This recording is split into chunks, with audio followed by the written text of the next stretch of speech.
Greetings, dear viewers. This is George from Ireland, continuing my series about the Northern Irish Troubles.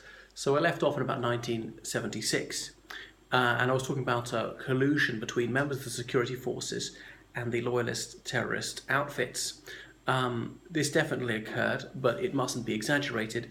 Republican propagandists would have you believe that it occurred on a huge scale, but that is not true.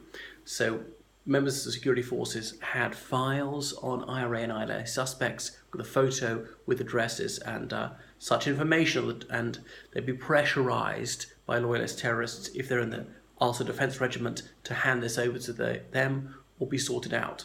And of course, some people were doing it voluntarily. The UDA was a lawful organisation up until 1992, and membership of the UDA and the Ulster Defence Regiment were considered compatible until the mid-70s. Then the army banned it. UDR soldiers could not join the UDA because of the UDA's increasingly bad reputation. The UDA didn't carry out murders under its own name, would say it was the Ulster Freedom Fighters. Let me see. The mainstream British Army in the early 70s had done things which were not the right side of the law. There was the Military Reaction Force, where men in civilian clothes and unmarked cars would drive around looking for IRA men to shoot. And they only shot people occasionally, it's not a huge number, but there were often barricades in Republican areas. Very few people had cars, and there'd be men stopping and searching those coming in case someone was a loyalist gunman. And I've seen a video where a man freely admits that he shot dead a person in this situation who turned out to be unarmed. So it's fair to say that is murder. He wasn't sure this person was the IRA, didn't have much reason to believe it, and even then the man wasn't armed at the time.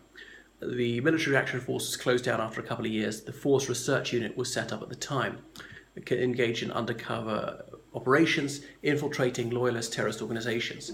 Obviously, the army had to stop these loyalist terrorist attacks as well, because they were crimes. They were killing Catholic civilians, which was horrific in itself, and that also provoked the IRA and ILA into hitting back. It increased support for the Republican terrorist organisations. So by the late 70s, the conflict seemed to have reached a pattern with Republican areas saturated by troops. There couldn't be open violence there was as before. Loyalists couldn't go in there and easily kill people. There was graffiti all over the walls. Brits out. Brits meaning the British Army. Did it mean Protestants as well? Protestants seem to think so. Children brought up to chant up the Ra being IRA. So huge murals on gable walls. Likewise in loyalist areas, equivalent murals exalting loyalist terrorist organisations, King Billy.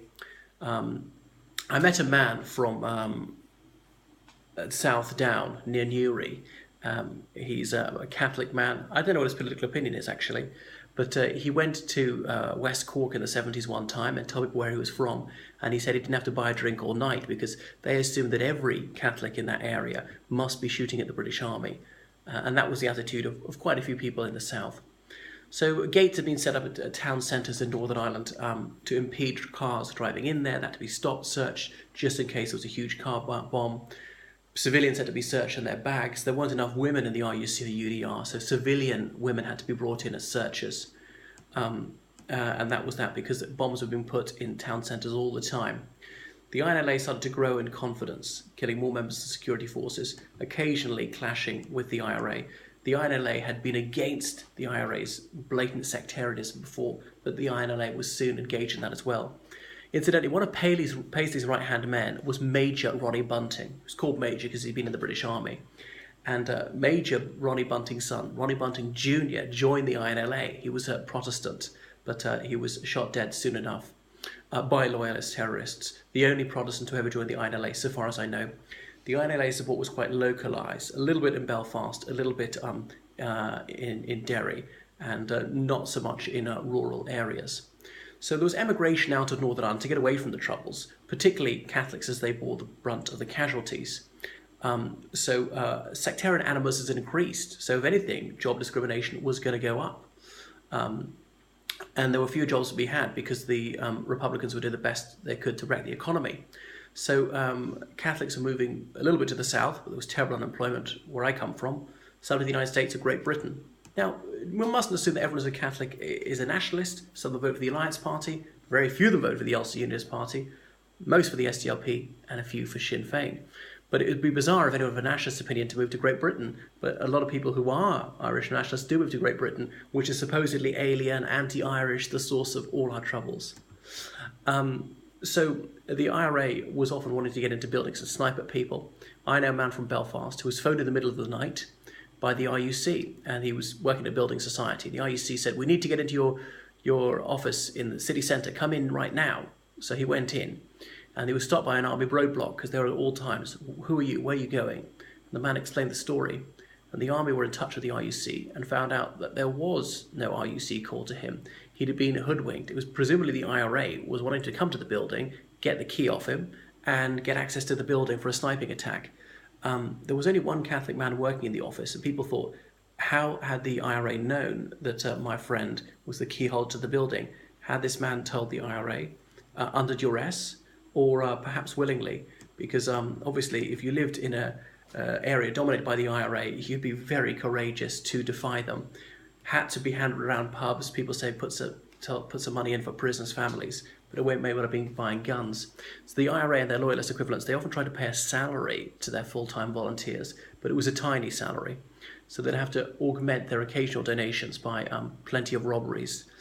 So loyalist violence was falling in the late 70s, partly because Republican violence was falling, and opinion polls showed amongst Protestants, most of them thought that loyalist violence was reactive, was only retaliating because of whatever the IRA had done.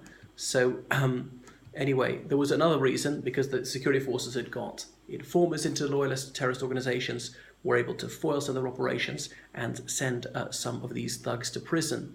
There was also the King Cora Boys' Home scandal. This was a Protestant orphanage. Orphanages in Northern Ireland were divided along denominational lines. And the RUC got wind of the fact that some loyalist terrorists were going there to sexually abuse children. Now, it was the homosexual rather than the paedophilic side of things which really scandalized people in those days, because gay liaisons were illegal at the time. Now, so the RUC was able to use this because they could blackmail loyalist terrorists into being informers and not carrying out certain attacks, because otherwise we'll publicise these stories we've heard. Why didn't they charge any of these men? The thing is, it was very difficult to secure a conviction for paedophilic crimes at the time, and it was an era when these things tended to be swept under the carpet. Was it even ethical to use this information? Perhaps it was. You might not have got a conviction. Rumours could have been bogus. Whereas the loyalists were prevented from carrying out certain crimes precisely because the RUC used the information in such and such a way. So many weapons of the UVF and the UFF have been seized by the RUC, illegally held weapons. The loyalist terrorists are trying to source more weapons, even going to Lebanon, speaking to some of the Christian phalangist groups there, who were Catholics who had images of the Blessed Virgin soldered onto the butts of their rifles. I don't think they got any weapons from there. Going to Belgium, meeting the Vlaams Bloc, the Flemish Bloc, which is a Flemish neo-fascist organisation. Some of the UVF representatives walked into a Vlaams Bloc club and saw a portrait of Hitler on the wall with a black candle burning, and that was just too much. They couldn't stomach that. These loyalist terrorists, they saw themselves as British patriots, being the most courageous ones on the front line. Nothing is the Vlaams Bloc, they're almost all Catholic. They're not particularly motivated by Catholicism. They're motivated by being Flemish, and the other side in Belgium, Wallons, are mostly Catholics as well. So the Vlaams Bloc had asked the UVF to attack Jewish targets in Belfast. There was a minuscule Jewish community, and the UVF wasn't willing to do that. The UVF had even sent people to Libya in the mid-70s to see whether Colonel Gaddafi would give them weapons, but that didn't happen. Well, moving on to seeing what was happening on the Republican side, Bernadette Devlin, the MP, had lost a seat. Remember, she'd been in this Sorbonne-inspired group of Student Spontaneity People's Democracy, where she was out of Parliament. She became supportive of Sinn Féin, and then really the IRSP, Irish Republican Socialist Party, which was the political branch of the INLA. So she, in the late 70s, she held a talk with some British soldiers at her home in Tyrone. But anyway, peace proposals didn't go anywhere. So it was bizarre that she's willing to do that, despite denouncing these people as being horrific. She was once jailed for riotous affray, and loyalist terrorists were very, very eager to kill her. But John Hume is the leading light of the SDLP, the main nationalist party. He was desperately trying to calm the situation, but it was a Herculean task. It was beyond anyone.